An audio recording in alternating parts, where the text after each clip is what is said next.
I'm going underneath John's leg over here to get a hold of the collar.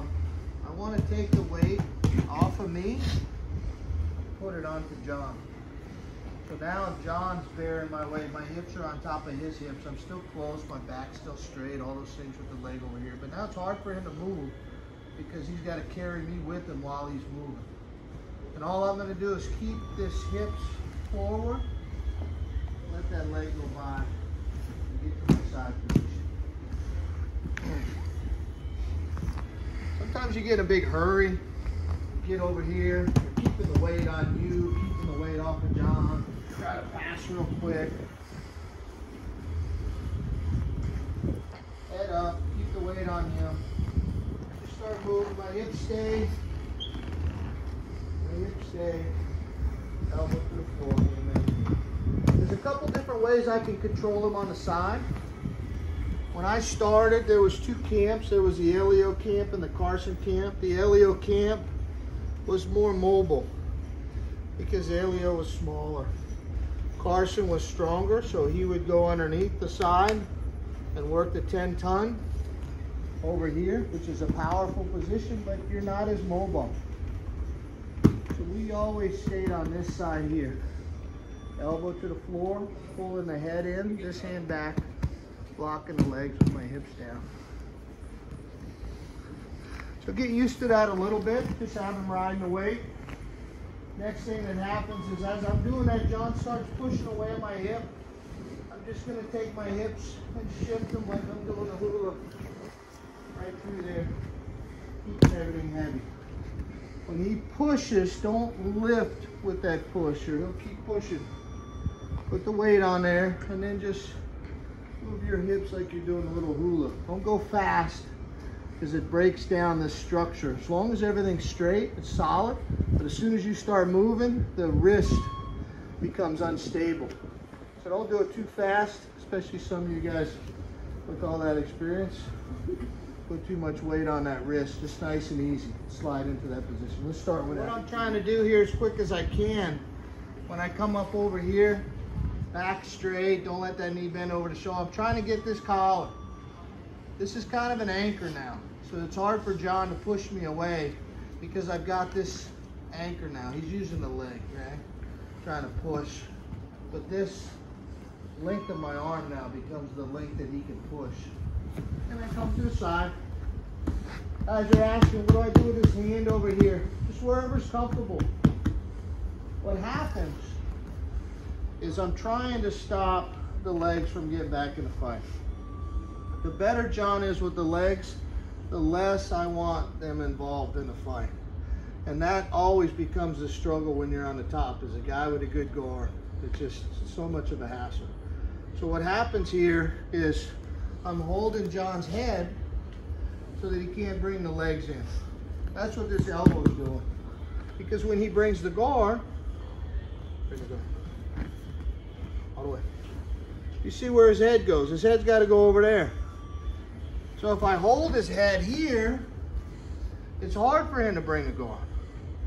So that's what this arm here is doing. Now, I'm not stopping him from moving his hips necessarily. I'm just stopping him from moving his hips the way he wants to move them. If I leave my knee here to block, he can't bring his leg across the floor, but he can bring it over the top of my knee into that space. That doesn't exist with my hand because it goes straight up and down. I'm not strong enough to hold John. Not even gonna try. All I'm doing is just putting my arm underneath there so that he can't bring the guard. That's it. Wherever's comfortable. Doesn't matter, fingers point here, there, whatever. Just so long as it's comfortable. And there's a bend in your elbow where he's pushing his knee against it so it doesn't get sore. From here, easy move. If we haven't seen it before, 5 fingers over the top, no thumb on the bottom, 5 fingers over the top, this hand's underneath. I grab a hold of my wrist. Once I get both wrists, I want to turn both knuckles to the floor. And then I want to bring the elbow down towards his hip. Ultimately, I want to take the hand and the elbow and change places. And I want to make a circle out of it. It's not a square, it's a circle. John doesn't complete the circle, but I got to get used to it when I get here and start to make the motion when he's tapping. But that's where I'm going. Elbow comes down here and raises back up over to here. Hand comes down over here where the elbow was. 5 fingers on the top, second hand underneath, both knuckles to the floor, nice and tight. Let's do that real quick. I'll show you how to set that up a little bit. Of John over here, and I get my position as he starts to push away. And sometimes I can resist this push, and sometimes I can't. So I'm just gonna assume that I can't, because jiu-jitsu is supposed to be designed around you can't. You're not strong enough. So I'm gonna be the wave that flows around the rock, the reed that blows in the wind. So now as John starts to push, I'm just gonna turn my hips here and get a hold of him. I need to hold on to this shoulder over here, or John can start to take advantage of this position. We'll look at that next week. I start here. As he pushes, I'm just gonna turn. My elbow switches over to this hip, hand holding the shoulder, and my hip's just gonna move out of the way of this. Now there's nothing left to push. My foot here switches, so I still got base. My hand is here. I'm gonna take this hand, I'm just gonna grab John's wrist, push it to the floor, go back flat, and now we're right into that position. So the question is, how do I get the guy over there? Well, you ask him nice to put his hand over here. And he'll do that once or twice, right? You get the new guy who comes in, hey, look at this. And they'll be like, son of a bitch. And after that, it gets a little more tricky. But this is a good control position here. Usually I'm playing with this inside arm. We'll do that in a second. But he's not paying attention there. 5 fingers to the wrist. My hip goes back flat.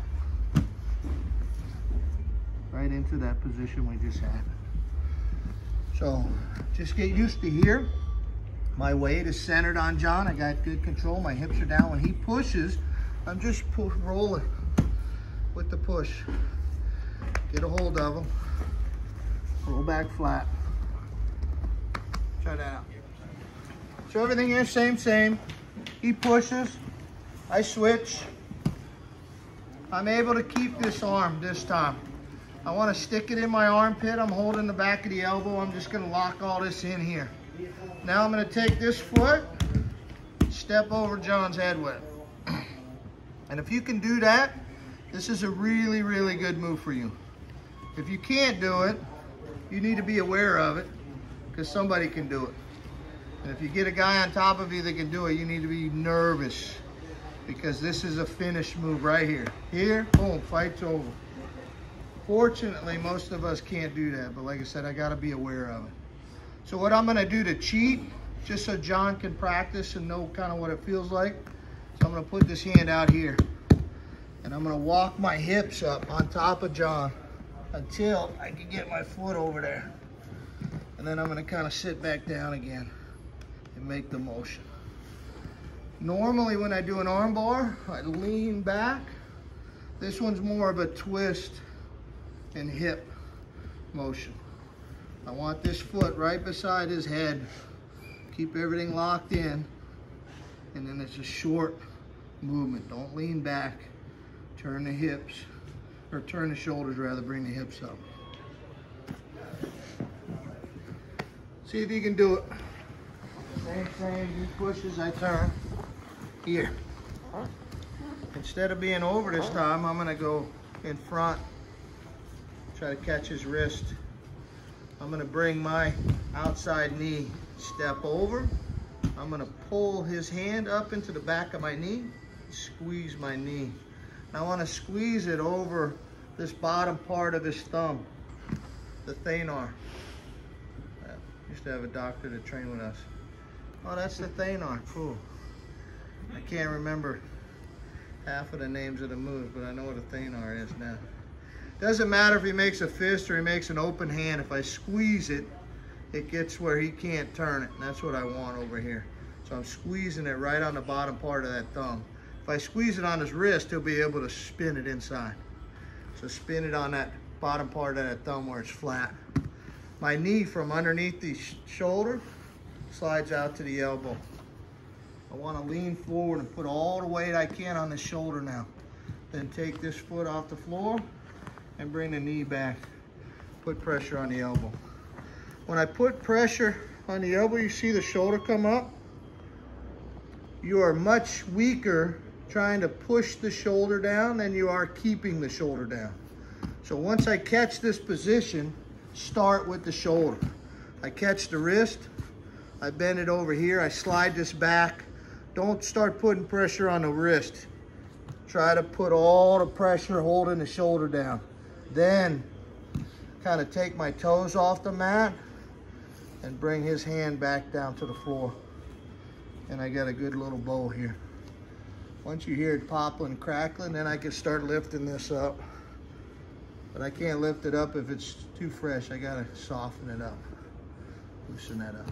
So as I make my shift, catch the wrist, step over, pull it in there, lock it in, slide this out, lean forward, and then start to make the pressure.